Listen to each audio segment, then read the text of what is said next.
अब हमारी अगली खबर से पाकिस्तान के फील्ड मार्शल मुनीर को धक्का लग सकता है। ईरान अमेरिका के बीच जिस तरह वो शांति दूत बने फिर रहे थे, अब उसका दी एंड होने के संकेत मिल रहे हैं। पाकिस्तान पर ईरान को पहले से भरोसा नहीं था, अब ट्रंप भी उनसे कन्नी काटने लगे।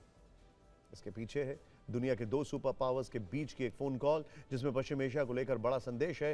हॉटलाइन पर हुई बातचीत में एक तरफ थे अमेरिका के प्रेसिडेंट डोनाल्ड ट्रंप और दूसरी तरफ रूस के राष्ट्रपति व्लादिमीर पुतिन।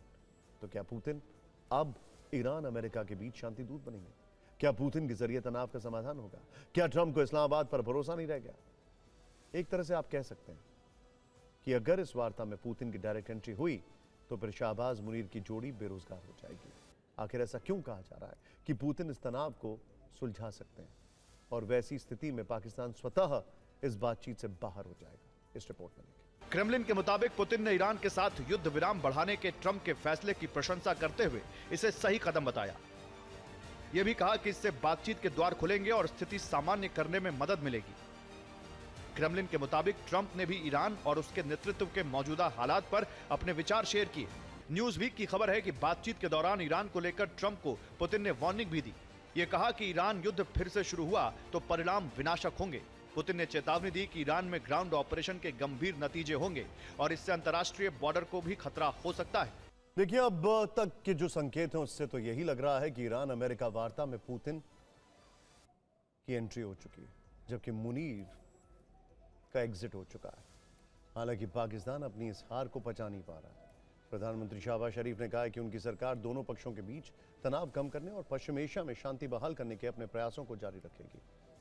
वो खुद ही अपनी पीठ थपथपा रहे हैं। पहले दौर की बातचीत को वो कूटनीतिक कामयाबी बता रहे हैं, लेकिन उनके पास इस बात का जवाब नहीं है कि दूसरे दौर के लिए ट्रंप ने अपनी टीम का इस्लामाबाद दौरा क्यों रद्द कर दिया। ट्रंप तो ये तक कह चुके हैं कि ईरान चाहे तो वाशिंगटन से सीधे फोन पर संपर्क कर सकता है। ये जानना भी जरूरी है कि पाकिस्तान पर शांति प्रस्ताव की शर्तों में हेराफेरी के आरोप लग चुके हैं। उसने अमेरिका और ईरान के साथ डबल गेम खेला।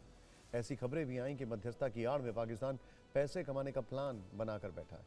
तो क्या ये माना जाए कि ट्रंप ने भी पाकिस्तान की मध्यस्थता को किनारे लगा दिया और इसलिए वो पुतिन से बात करने को मजबूर हुए? वैसे भी शांति के मामले में पाकिस्तान का कोई ट्रैक रिकॉर्ड नहीं है। संभव है इसीलिए अब उन्हें पुतिन में उम्मीद नजर आ रही है।